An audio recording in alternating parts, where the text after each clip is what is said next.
नमस्कार, आप देख रहे हैं आपका अपना चैनल न्यूज इंडिया। मैं हूं आपके साथ गौरव किशोर शर्मा और आज हम अपने इस खास कार्यक्रम में एक ऐसे मेहमान से आपका तारुफ कराने जा रहे हैं जिन्होंने अपने अभिनय से न केवल अमिट छाप छोड़ी है बल्कि उनके संवाद प्रेरणादायक हैं। उन्होंने महाभारत में भीष्म पितामह के किरदार को हमेशा हमेशा के लिए न सिर्फ जीवंत किया बल्कि उन्होंने हर किरदार से समाज को एक दशा और दिशा दी है। आज मैं बहुत ज्यादा वक्त न लेते हुए सीधा तारुफ कराता हूं महाभारत में भीष्म पितामह का किरदार करने वाले एक बड़े बॉलीवुड अभिनेता मुकेश खन्ना जी है। मुकेश खन्ना जी, आपका न्यूज इंडिया पर बहुत बहुत स्वागत है।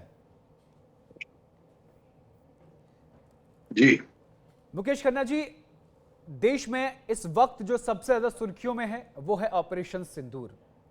ऑपरेशन सिंदूर को लेकर मैं आज आपसे चर्चा करूंगा क्योंकि ऑपरेशन सिंदूर इसलिए बेहद जरूरी हो जाता है क्योंकि वो नारी के सम्मान से जुड़ा है।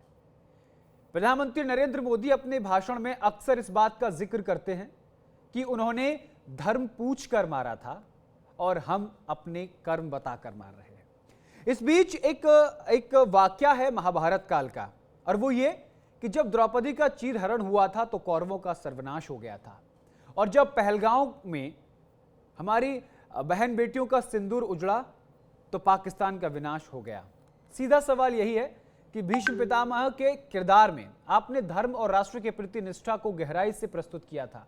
आज जब हमारे वीर जवानों ने ऑपरेशन सिंदूर के तहत आतंकवादियों को मुंहतोड़ जवाब दिया तो आपको महाभारत की कौन सी घटना याद आई? नहीं, आपने बहुत बहुत सही कहा। द्रौपदी चीरहरण को लेकर एक जो आपने सिमिली पेश की है, मैं समझता हूँ बहुत सही आकलन किया है कि एक मशहूर कहावत है, विनाश काले विपरीत बुद्धि। जी। पाकिस्तान वैसे भी हमें छेड़ता रहा है लेकिन छेड़ने की हद आज से नहीं है। आप तो देख लीजिए, चाहे वो बंबई पे अटैक हो, चाहे वो जगह जगह पर अटैक हो, चाहे आतंकवाद हो, चाहे घुसपैठ हो, लेकिन इस बार वो अपनी अपनी मैं कह सकता हूँ कि बेशर्मी की हदें पार कर गया है। वो अपने अपने नृशंसता की हदें पार कर गया है। आकर हमारे हिंदुस्तान में, हमारे इंडिया में, हिंदुस्तान में लोगों को पूछना कि आप हिंदू हैं कि मुस्लिम हैं, अरे ये तो मुस्लिम नहीं लगता, मार दो। सर, क्या हिम्मत है उनकी। जी। पहले भी हम पर बहुत कुछ हो चुका है, हमको जवाब देना चाहिए था, काफी सालों से दे रहे हैं, लेकिन हम अपनी हदों के अंदर से जवाब दे रहे हैं। लेकिन जब हदें क्रॉस हो जाती है, जैसे कि आपने कहा कि द्रौपदी चीरहरण ही कारण बन गया कौरवों कुरुक्षेत्र के के मैदान सर्वनाश का। का। तो कुरुक्षेत्र का मैदान अभी सज चुका है। हमारे हमारे फौजियों को ग्रीन सिग्नल दे चुके हैं हमारे देश के प्रधानमंत्री, जो जो हमेशा से बीच में एक रुकावट आती रही है। आपको याद होगा, इंदिरा गांधी के टाइम पे भी माणिक शाह को रोका गया था। जी। कराची हाथ में था उनके, और कहा था सीज फायर, संधि संधि।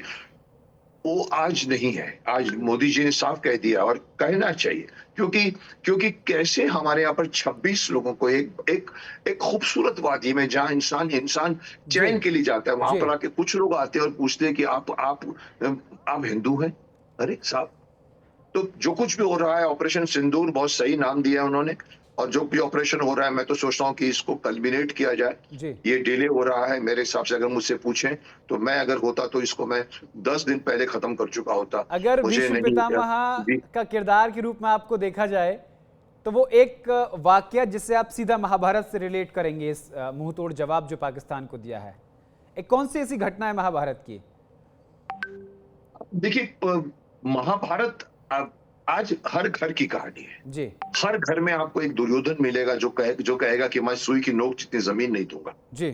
हमारे हिंदुस्तान की जमीन हड़पने के बाद में भी इन्हें चैन नहीं आया, पीओके लेके बैठे हुए हैं। जी। उसके बाद में भी ये जो कहने की कोशिश करते हैं, इन्फ्लिक्टेड करते हैं। महाभारत का एक एक प्रसंग आज पे जाता है। आज की कहानी है महाभारत। और अगर पाकिस्तान पाकिस्तान के ये जितने भी जनरल्स हैं, जितने भी ये हैं, ये सब दुर्योधन की वंश है। ये जी। दुर्योधन के रूप बनकर बिना सोचे समझे किसी को भी मार देते हैं। क्यों मारते हैं उनको मालूम नहीं है। कभी कहते हैं हम इस्लाम के लिए मार रहे हैं, कभी कहते हैं कि हमारा हक है। सो कहीं ना कहीं आप बोलिए कि महाभारत छिड़ना चाहिए, छिड़ा है। जी। ऑपरेशन सिंदूर से बढ़कर कोई भी मिशन नहीं हुआ आज तक। जी। लेकिन मुझसे पूछो तो इसमें थोड़ी सी गति आनी चाहिए।